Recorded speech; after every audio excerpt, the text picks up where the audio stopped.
마치 이 화수분처럼 얘기거리가 나올 수밖에 없는 이 박나래 씨 의혹. 이번에는요, 이 박나래 씨의 소속사 법인이 박나래 씨 소유의 이태원 단독주택에 거액의 근저당권을 설정했다는 사실이 뒤늦게 알려졌습니다. 저는 이 문제들로 인해 제가 하던 모든 프로그램에서 자진하차했습니다. 전 더 이상 제작진과 동료들에게 혼란이나 부담이 가지 않기를 바라는 마음에서 그런 선택을 했습니다. 박나래 씨의 그 매니저 갑질 의혹 혹은 더 나아가서 불법 의료 의혹 이거 말고도 뒤늦게 알려진 좀 놀라운 사실 하나가 있어요. 양지인 변호사님. 이태원 집 49억 원의 근저당권을 이 소속사 법인이 설정을 했는데 법적으로 어려워서 좀 쉽게 풀어주세요. 이게 어떤 의미라고 봐야 됩니까? 그러니까 지금 박나래 씨가 거주하고 있는 이태원의 단독주택의 경우에는 소유자가 박나래 씨입니다. 그리고 근저당이 2개가 설정이 되어 있는데 하나는 은행, 아마도 이제 일반적으로 은행에서 대출을 했을 때 설정하는 근저당으로 보여지고 그런데 2번째 근저당의 경우에는 지금 박나래 씨의 소속사에서 12월 3일에 근저당 설정을 한 겁니다. 12월 3일에 좀 주목을 해볼 수 있겠는데 전 매니저들이 박나래 씨를 상대로 가압류를 진행했던 그 당일로 지금 알려지고 있어요. 그렇기 때문에 이렇게 소속사 측에서 사실은 이제 1인 기획사잖아요. 소속사가 박나래 씨가 만든 본인만 소속되어 있는 그런 1인 기획사인데 여기서 박나래 씨의 집에 이렇게 근저당을 설정했다라는 것은 결국에는 저 49억 원을 설정을 했는데 그만큼 회사에서 추후에 박나래 씨와 관련된 계약 문제로 인해서 어떠한 자금 조달이 필요해질 수도 있는 것이고 아니면 박나래 씨 개인이 어떠한 책임을 물어서 집이 사실상의 다른 저당권이 잡히는 일이 발생할 수가 있는데 그러한 여러 가지 법적인 고려를 통해서 나온 하나의 묘안이다라고 볼 수가 있는 겁니다. 왜냐하면 회사 입장에서는 그래도 이제 저 법적으로 해석을 해봤을 때 근저당을 설정을 해놓고 이걸 실행을 하면 내가 그만큼의 자금력을 끌어올 수 있다라는 의미이기 때문에 추후에 박나래 씨가 뭐 활동 재개라든지 아니면 활동을 재개하지 못하더라도 그 부수되는 여러 가지 수습 작업들에 있어서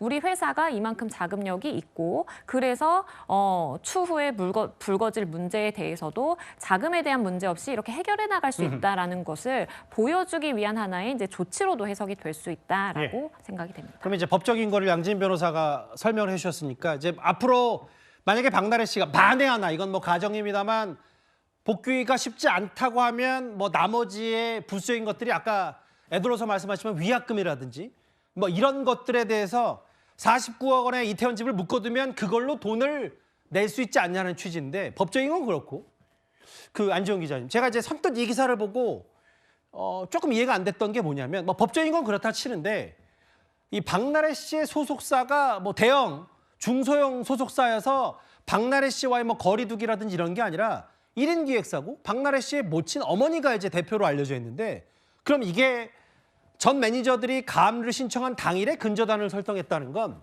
뭐 약간의 맞불 작전 뭐 어떻게 봐야 되는 거예요? 자, 그 이전부터 당일날 가압류 박나래 씨 상대로 가압류 신청한 당일날 이런 일이 이뤄졌다면 당일이라기보다 그 전부터 좀 준비해 왔다고 볼 수 있고요. 지금 그래서 위자료를 준비한다, 위약금을 준비한다, 혹은 또 막대한 변호사 비용을 조달하는 과정에서 필요하다 여러 가지 해석이 나오고 있는데 제가 지금 이 사안을 취재하고 있는 데 또 하나의 경우의 수가 있습니다. 어떤 겁니까? 바로 저 집입니다. 2021년에 55억 원의 저 집을 취득했는데 저 집을 취득하는 과정에서 해당 법인의 자금을 빌려서 구입했을 가능성이 있다는 거죠.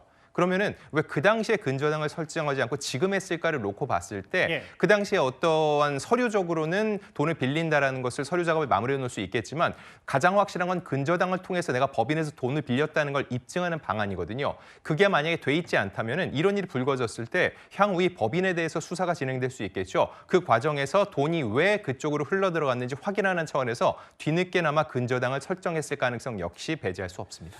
잠깐만요. 그러니까 좀 더 쉽게 풀어야 될 것 같은 게 그러니까 애초에 이게 지금 박나래 씨 의혹이 불거지고 난 뒤에 뭐 근저당을 묶어놨다, 담보를 했다라는 게 아니라 아예 이 이태원 집을 살 때부터 박나래 씨 소속사의 법인을 신용과 신뢰로 이 집을 샀기 때문에 그 복잡 미묘하게 얽혀 있다고 봐야 되는 거네요, 그러면? 네, 제 얘기대로 이렇게 근저당을 그렇게 해서 설정한 거라면 예. 금액적으로도 지금 은행 근저당이 11억, 소속사 49억인데 예. 통상적으로 110%에서 120%의 근저당을 설정하죠. 예. 그렇게 놓고 봤을 때 두 금액을 합치면 대략 주택 금액 55억과 맞는다는 거죠. 예. 결과적으로 그 당시에 박나래 씨가 개인적으로 갖고 있는 돈이 많지 않았다면 자신이 사실상의 모든 금전을 이렇게 확보하고 있는 법인에서 그 돈을 빌려서 저 주택을 구매했을 가능성을 배제할 수 없다는 겁니다. 구자능 변호사님, 이게 이제 많이 좀 복잡해진 문제여서, 그러니까 박나래 씨의 개인 의혹과 맞물려서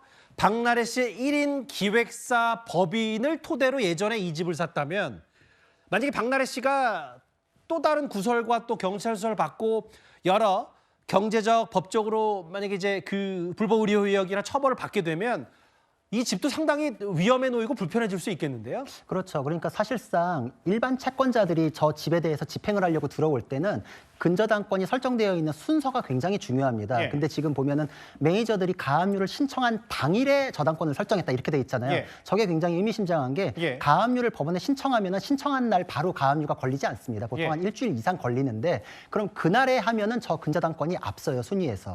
그러니까 이제 순위에서 49억이 먼저 확보가 돼 있기 때문에 예. 매니저들이나 다른 채권자들이 그 이후에 들어오더라도 49억 원 위에 11억 원을 제한 나머지 금액이 있으면 거기서 가져가고 없으면 못 가져가는 겁니다. 그러니까 선제적으로 묶어놓은 거래요. 그러니까 그렇죠. 박나래 씨 그러니까 측이요. 예. 다른 채권자들이 들어올 경우 위약금에 대해서 들어올 경우를 대비해가지고 예. 순위를 다 밀어버린 겁니다, 지금. 그리고 법인은 사실상 1인 기획사기 때문에 자기하고 얘기가 되는 면이 있잖아요. 예. 그러니까 자기가 운용할 수 있는 그 룸을 확보해놨다 이런 측면이 있을 수 있고 예. 또 다른 측면으로는 가압류가 걸려있는 거에 대해서는 은행권 대출이 안 됩니다, 실무적으로. 그렇죠. 예. 그러니까 이거에 대해서도 룸을 49억을 확보해 놓으면은 공간을 확보해 놓으면. 그렇죠. 예. 그 공간을 확보해 놓으면 법인이랑은 사실 어머니가 대표기 때문에 이게 운용이 되잖아요. 그러니까 그 부분에 대해서 나중에 밀고 당기고 할 수 있기 때문에 내가 나중에 이게 묶여가지고 꼼짝 못하는 상황을 막기 위해서 선제적 조치를 한 게 아닌가 이런 생각을 해볼 수 있습니다. 최후의 보루 형식으로, 그게 그렇죠. 법적이든 경제적이든. 그렇죠.